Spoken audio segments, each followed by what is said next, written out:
For 30 years, Johnny Carson sat behind that desk on The Tonight Show and made late-night television look effortless. The monologue, the golf swing, the raised eyebrow to the camera, it all felt like clockwork. But clockwork precision doesn't happen by accident. And it definitely doesn't happen when some of your most famous guests are walking out from the green room having spent the last hour thoroughly enjoying the culture of the 1970s. This isn't a story about scandal for its own sake. It's a story about an era. The 1970s and early 1980s were a strange, contradictory time in American entertainment. A period when recreational drug use had moved from the underground into plain sight among musicians, actors, and comedians, while network television still operated under the buttoned-up standards of an earlier decade. Johnny Carson stood at the exact intersection of those two worlds, night after night, for a national audience of millions. What follows are 7 performers whose public personas, memoirs, and documented histories tell us they were, at various points in their careers, very open, sometimes defiantly so, about their relationship with drugs and alcohol, and whose Tonight Show appearances happened during the years those struggles or that persona were most publicly associated with them. Where specific, verifiable details exist, we'll use them. Where they don't, where a claim would just be rumor dressed up as fact, we'll say so plainly, because that's the more honest way to tell this story. To understand why this list even exists, you have to understand what was happening in American entertainment during Carson's reign. When The Tonight Show launched in 1962, the entertainment industry's public face was still largely shaped by the button-down conventions of the 1950s. By the time the 1970s arrived, that world had been blown wide open. Cocaine use was rampant in the film and music industries. Marijuana had gone from countercultural symbol to something openly referenced in stand-up sets and film promotion. Comedians who had once needed to be clean for television were now building entire personas around altered states. Carson himself was, by numerous accounts from those who worked with him and by his own on-air persona, a moderate drinker who kept his public image carefully composed. He was famous for a controlled, almost surgical style of hosting, quick with a save, quick with a joke, rarely rattled. That composure is exactly why his show became such an interesting stage for performers who were not nearly so composed. A guest showing up altered wasn't unique to Carson's show, but Carson's particular skill, reading a room, redirecting a rambling answer, turning an awkward pause into a laugh line, is what let those moments become legendary rather than simply cut from the broadcast. It's worth being honest about the limits of what we actually know here. Talk shows from this era were live or shot live to tape, meaning fewer safety nets than modern, heavily pre-produced programming. But very few of the specific backstage details about drug use before any individual appearance were ever documented by reliable sources in real time. Much of what circulates today about which guest was on what comes from later interviews, memoirs, biographies, and comedy material where the performers themselves chose to discuss it, which is exactly where this list draws its material from. If there's one name that belongs at the top of any honest version of this list, it's George Carlin. Carlin transformed dramatically during the early 1970s, shedding the clean-cut, suit-and-tie persona of his early career and remaking himself as a shaggy-haired, countercultural voice of a generation. That transformation wasn't just aesthetic. Carlin was open, in his stand-up, in later interviews, and in his own writing, about his use of marijuana and, at various points in his life, harder drugs including cocaine, which he discussed candidly in interviews reflecting on his career. Carlin was one of Carson's most frequent guests of the era, appearing on The Tonight Show over 100 times across the decades and, contrary to a persistent myth, he did serve as a guest host on the program, a role Carson reserved for people he trusted to carry 90 minutes of live network television. That detail matters, because it undercuts the version of this story where Carson kept Carlin at arm's length. By most accounts, Carson respected Carlin enormously, both as a comedic mind and, eventually, as someone reliable enough to sit in the host's chair himself.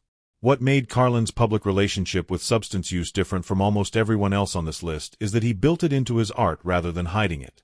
His comedy specials and later memoir discuss his drug use with the same clear-eyed, unsentimental honesty he brought to every other subject: religion, language, death, American hypocrisy. He wasn't trying to hide a secret. He was often making the audience complicit in a joke about the culture around him. When Carlin appeared loose, unfiltered, or unusually digressive during a Tonight Show set, it fit an image he had already built for himself in his stand-up act. Viewers weren't watching a star trying to cover something up.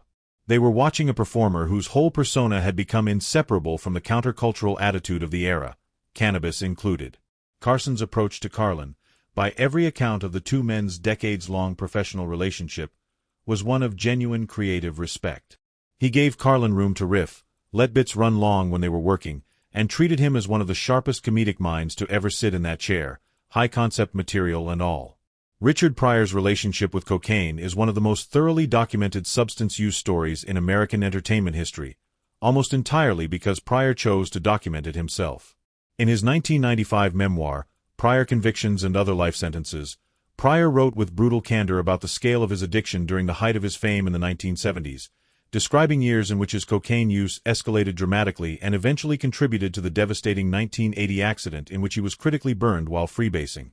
This wasn't a minor footnote to his career, it was central to how Pryor eventually chose to tell his own story, both in his memoir and in his stand-up specials, where he turned his addiction, his 6 marriages, his self-immolation, and his near-death experiences into some of the most searingly honest material any comedian has ever performed.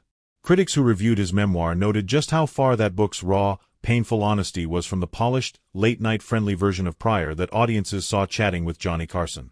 That gap is the whole story here. Pryor's Tonight Show appearances throughout the 1970s came during the exact years his memoir describes as the peak of his cocaine use, a period he later said involved enormous amounts of money and increasingly serious consequences for his health and relationships. Carson's show captured Pryor the entertainer. Brilliant, magnetic, funny in ways few comedians of any era have matched. What audiences at home generally didn't see was the private toll Pryor would later describe in unflinching detail once he decided to tell the whole truth about those years. It's important to be careful about what can and can't be said with confidence about any specific broadcast. We don't have reliable, first-hand documentation of exactly what state Pryor was in during any particular Carson appearance, and it would be irresponsible to invent specifics that don't exist in the historical record. What we can say, based on Pryor's own later account of his life, is that the years he spent as one of Carson's most electrifying recurring guests were also the years his addiction was accelerating toward the crisis point that nearly killed him in 1980. Unlike almost anyone else on this list, Cheech Marin and Tommy Chong never had anything to hide, because there was nothing hidden to begin with. Their entire comedic brand, launched with their self-titled 1971 comedy album and cemented by the 1978 film Up in Smoke, was built explicitly around stoner culture. Marijuana wasn't a rumor attached to their public image, it was the public image. When Cheech and Chong appeared on The Tonight Show promoting their records and films, they were, by design, playing exaggerated versions of the same laid-back, cannabis-loving characters that had made them famous.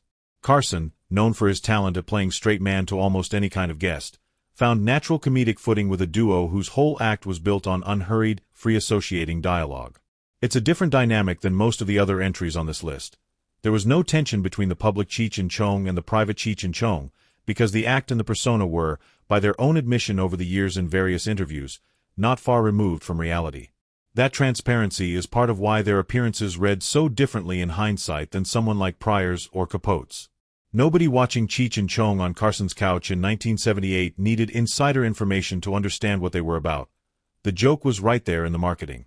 Truman Capote's decline in his later years is one of the more painful, well-documented stories in American letters. By the late 1970s, Capote's struggles with alcohol and prescription drugs had become increasingly public, affecting both his health and his ability to complete his long-promised final novel, Answered Prayers. Friends, biographers, and Capote himself in later interviews acknowledged the severity of his addiction during this period, which coincided with a broader personal and professional decline following the fallout from excerpts of that unfinished novel alienating many of his closest society friends. Capote's television appearances in this era, on various programs, became notorious in entertainment history for moments where his impairment was visible to viewers. Slurred speech, disorganized answers, a noticeably altered effect compared to the sharp, precise wit that had made him a sought-after talk show guest earlier in his career. These appearances were widely discussed at the time and remain a well-known chapter of his biography. What's harder to verify with confidence are specific claims about any one Carson appearance in particular. Details like on-air reactions, backstage conversations, or a formal ban, which circulate in various forms online but aren't consistently backed by primary sourcing. The honest version of this story is the broader, well-documented one. Capote's alcohol and prescription drug dependence became increasingly visible in his public appearances during the last years of his life, a sad coda to one of the most celebrated literary careers of the 20th century. He died in 1984, and biographers have written extensively about how thoroughly his addictions had taken hold in his final years. By 1970, Peter Fonda was arguably the single most visible face of countercultural cinema in America. Easy Rider, which he starred in and co-wrote, had become a landmark film precisely because of its unvarnished portrayal of drug use, freedom, and disillusionment with mainstream American life. Fonda was, at the time, closely associated in the public imagination with psychedelic culture, an association he leaned into rather than avoided, discussing his experiences with drugs including LSD in various interviews over the years as part of a broader, open embrace of 1960s counterculture values. Fonda's public image in this period was defined by exactly the qualities that made him fascinating and occasionally difficult to place on a traditional variety show: a preference for freewheeling, philosophical conversation over the tight, promotional back and forth that talk shows are typically built around. That mismatch between his interests and the format's expectations is well documented in how critics and biographers describe his media appearances from the era, even without needing to invent specific, unverifiable details about any single broadcast. What can be said honestly is this: Fonda's persona in the early 1970s was inseparable from the psychedelic, anti-establishment identity Easy Rider had cemented, and his television interviews from this period reflect a performer far more interested in ideas about consciousness and freedom than in conventional show business small talk, an approach that occasionally made for memorably unusual television. Sammy Davis Jr. was, by nearly universal agreement, one of the most talented entertainers of the 20th century.